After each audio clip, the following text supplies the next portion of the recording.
Hey guys, what's up? My name is Shayda Campbell. Welcome back. So in today's tutorial, we are doing something totally different, something that we've never done before on this channel, and that is watercolor portraiture. We've never done any kind of people illustration or painting, so that's what we're all about today.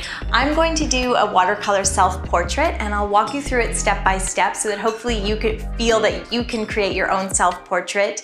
But it's also big business to do watercolor wedding portraits, family portraits, so this is something I want to introduce you to, and we're gonna have some fun with it, play around a bit, so let's just get started.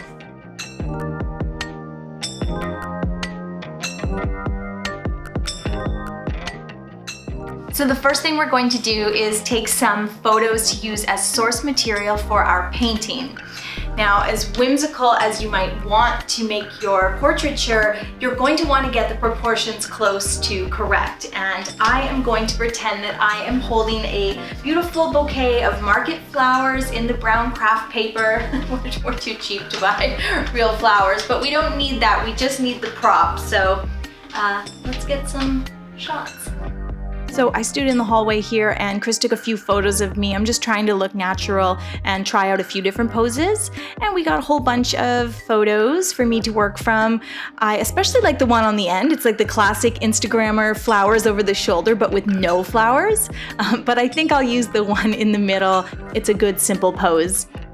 Now that we have a photo to work from, let's talk about the supplies. I am going to use 140-pound hot press paper from Canson. Now you can also use cold pressed, it's just whatever you're more comfortable with.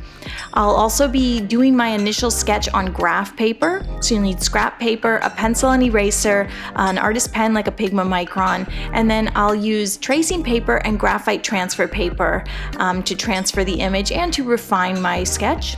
I'm using my Koi watercolor set from Sakura, 2 glasses of clean water, some paper towel for blotting, and then I have a range here of nylon round brushes. I think this is like a number 2, 4, and 5. So let's start our sketch. I'm gonna draw a person. So I just start with a really simple shape for the head. If you have a very round face, do a circle like me, or if you have a very long face, do a long oval. The ears are about halfway down the head, and then the eyes are always in line horizontally with the ears. Now I'm doing a really simple face, like rosy cheeks, 2 little dots for the nostrils of the nose, and a little mouth. Oh, this looks sort of silly. I'm going to elongate my face and round it out a bit more because I have quite a round face. So you can see you're going to want to play around with it a little. I sort of look like a bit like a little monkey or something there, but as you change things, you'll say, oh, that chin makes me look like I have a beard, or that nose makes me look like some kind of animal or something. So just have fun. You're doing this in pencil for a reason. I'll add a small neck, and then as we begin to draw the body, it's okay to do it as a stick figure first. Like, just put the arms as lines where you want them to be. Draw in, if you're holding a prop of some kind, which I do recommend, draw that in, and then you can see here I'm kind of adding a hand to the stick figure arm. All I want to know is that the arms are sort of approximately the right length. And then for the legs, I'll just do 2 sticks going straight down and put silly little feet at the end. I just want to kind of get the proportions right and see at this stage, does it look somewhat like a proper proportioned human? And the proportions don't need to be exact. It's just about having it not look odd to your viewer. I'm going over this in pen so you can really see what I'm doing. I'm sort of concentrating, is the face shape okay? Is my mouth in the right spot? My eyes are very simple, just little dots, maybe a little eyelash. So the face is very, very simplified. Now for that market flowers, I'm going to do this sort of crinkly brown paper, and then the flowers popping out of there, I'll do that in watercolor, but I'm just going to put them into the sketch here so that I have an idea of what this will look like when I do paint it. So that's done. And now I'm going to draw in my little hand. Again, I'm oversimplifying. It's like a Muppet's hand. It has a thumb and a mitt. And then I'm going to start trying to make a shape around those basic lines that I drew for the arms and the legs. So we're going to start adding clothing to those basic lines. I think adding clothing really helps with the shape of a person. You're not drawing an arm, you're drawing a shirt. At least for me, I find that a little bit helpful.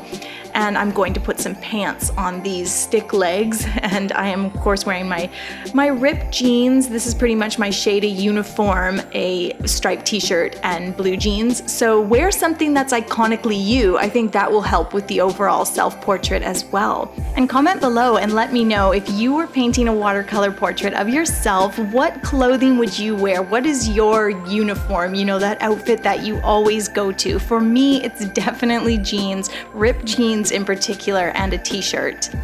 Now, this style of watercolor portraiture is so cutesy and whimsical, so I think it's important to capture some of those key elements of your subject's outfit, and that really elevates the overall piece. Now, with that initial sketch done, I can take a step back and look at things that need to be changed, like that paper doesn't need to be so long, it's in a weird spot there. The pants can be a little wider.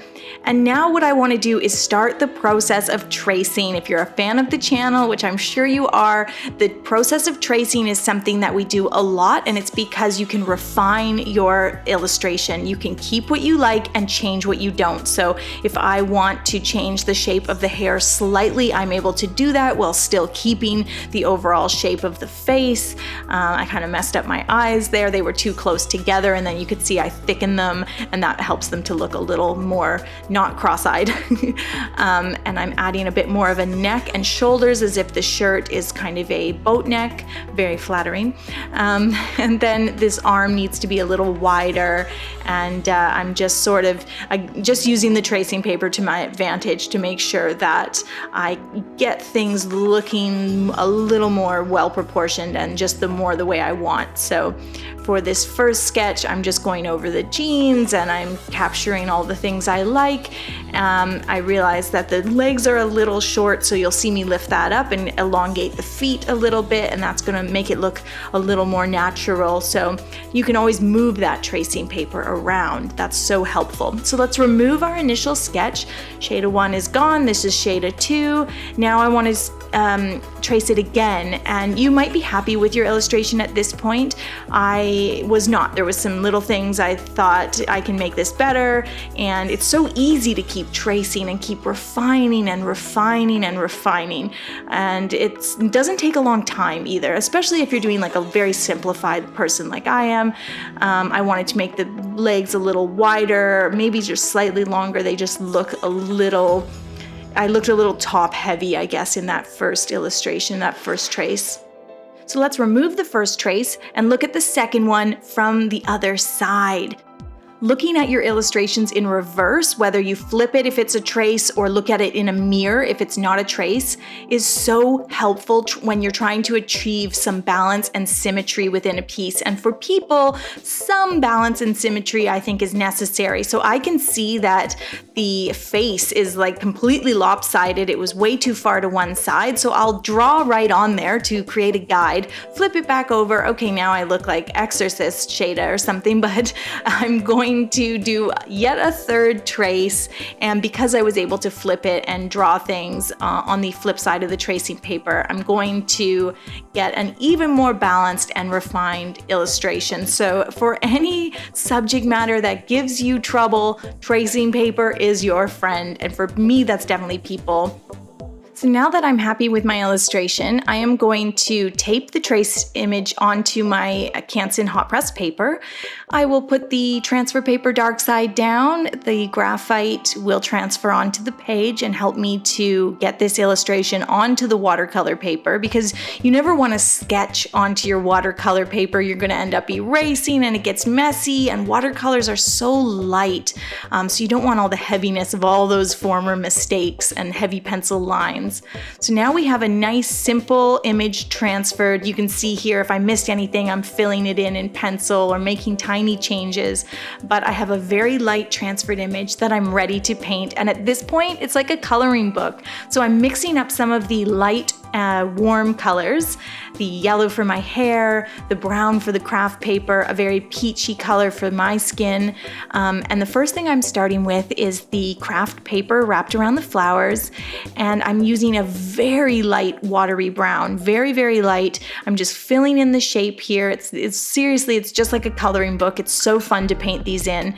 And then I'll take a darker brown and just put it in certain areas and allow it to seep out. And that's going to give me this natural look of a paper that is dark in some areas where it's crinkled up and lighter in some other areas. I'll add that light yellow to my hair, leaving some negative space to look as though it were a highlight. And then I'm filling in all of the skin that's showing with that light, super light peachy color. It's always a good idea to go lighter on this first coat of paint. It's watercolor, that sounds weird, but for the first time you put paint on this, it's okay to keep things light because we can build up color. We can add all that depth and shadow as we go. So as the paint dries, you can do a wet on dry. So for the jeans, they're a great example of sort of both techniques, the wet into wet and the wet on dry. I'm starting with a very, very light blue. I don't wear jeans this light. I have a darker jean in this photo. I'm not into the light denim. I like a dark denim. So I am starting way lighter than the pants I'm wearing, and then I'm adding darker blue into that wet area. So I'm doing one leg at a time. One leg is puddle wet, very light, and then I let that darker blue seep out so that it looks natural. It's just like the craft paper on the market flowers. There's some dark areas, there's also some light areas, and because of the watery paints, it gives a very natural look as that darker color seeps out into the wet area. So that's kind of the beauty of watercolor painting, all those little happy accidents, things that you can't quite control. I think that's why people either love or hate watercolors, because it's a little bit about just letting the paints do what they will. So you can see here I'm adding a bit of that darker blue, especially in areas like the sides of my legs where it might be a little darker. I'll let that dry and move on to the shoes. The shoes I'm just doing a true black. There's no highlight or anything like that. So I've got a very tiny round brush and a very saturated black paint, and I will just paint in those little straps, very simple. And then I'm going to mix up a dark blue, and this is for the stripes on my t-shirt. Now you probably noticed I turned my t-shirt into a long sleeve shirt. I just thought that would be nicer for the overall painting, the overall illustration, so just an artist's executive decision there. And then I'm using this number 0 nylon round brush, very tiny, and I'm pulling it across the shirt, allowing some areas of each stripe to be a little larger, some areas to be a little thinner. I just think that gives a nice natural look. Some stripes are a bit darker, and each stripe is also helping to show the shape of my body. So my arms, the stripes on my arms, they're curved because my arm is curved, and the stripes moving across my chest have a slight curve as well. So the way we draw stripes or pattern on a shirt, and also the way we're going to shade this fabric later on, helps to show the shape of the body. It sounds complicated, but it's really not. It's just, you can look at the way I've done those just slightly curving lines across my arms. So simple things make a big difference, and making each stripe not uniform makes it look so much more realistic. If you try to draw straight, perfectly uniform stripes, it's going to look so strange. And that sounds strange, but it's true. Okay, and I am adding some very loose flowers to my craft paper here. My empty craft paper finally gets flowers. I'm using pink and peach, and I'm sort of painting like a snapdragon, like a very long, tall flower, but it's a little bit abstracted, and I like that. And I'm just mixing the peach and the pink together. And then I've taken sort of a bright green, and I'm adding some leaves. Again, I've abstracted these flowers a little. They're not super realistic. I like that. That's also, again, the beauty of watercolor. Nothing has to be too perfect or too realistic.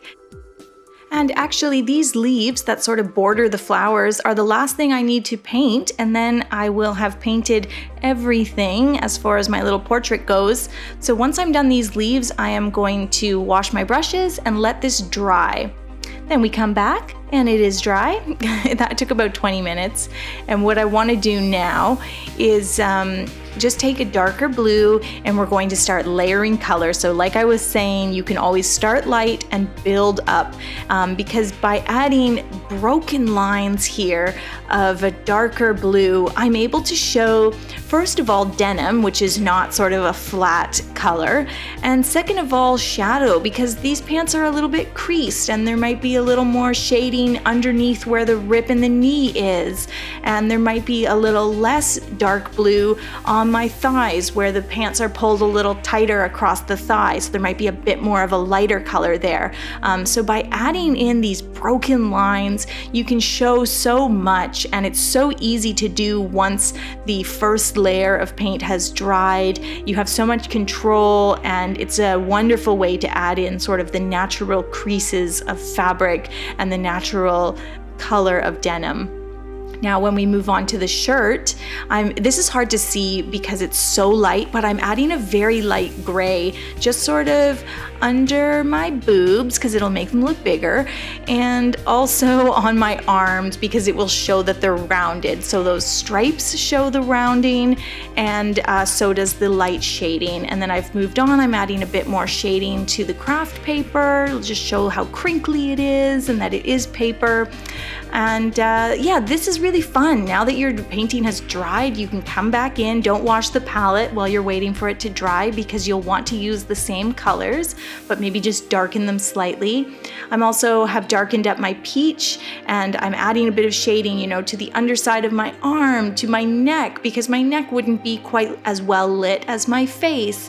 And I'm adding these cute big rosy cheeks, peachy rosy cheeks, a little bit more gray shading on my white shirt there, and then finally a little like really dark on the denim to show the creases of the fabric and to show you know, the color of the denim. I feel like I've said that like 10 times. Okay, you get it. As I'm painting this, I just realized I never painted my knees so that you can see through the holes in the pants. So I have these white ghostly knees, so I'll have to fill that in as well. Adding a bit more contrast to the flowers. Definitely have to fix up those knees, and then I actually think I'm about done with this portrait. There she is, looking so cute with those peachy knees.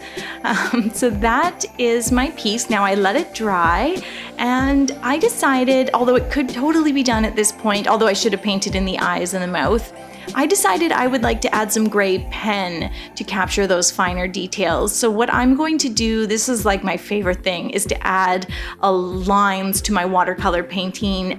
That's something I've been doing on the channel since I started, is adding what I would call these illustrative lines. It's just such a great cheat for anyone who's starting out in watercolor, because you can sort of add in the tiny details that you might not have been as confident painting in, like these cuffs on the pants, for example, and some of the smaller details like my nostrils and eyes. I can just add them in pen, adding a few more details to my jean pockets, and of course I can add these lines going across the knees to show that the jeans are frayed. I won't do lines on everything. I'll leave the flowers alone. I think that would be a little too heavy-handed if the flowers had like a dark gray line around all of them. But yeah, I'm just able to add some extra details. There she is, looking so cute. And I really like how you can add even more creases to the pants, just with those little broken sketchy lines along the inside of the legs. And there is my progression. Like I said, anything that gives you trouble, tracing paper is your friend. And that is my final little Shayda. That's what we'll call her. No, that's weird. Okay, thanks guys. Thanks so much for watching. I hope you'll give this a try. Don't forget to come say hello on Instagram, and I will see you soon with a new tutorial.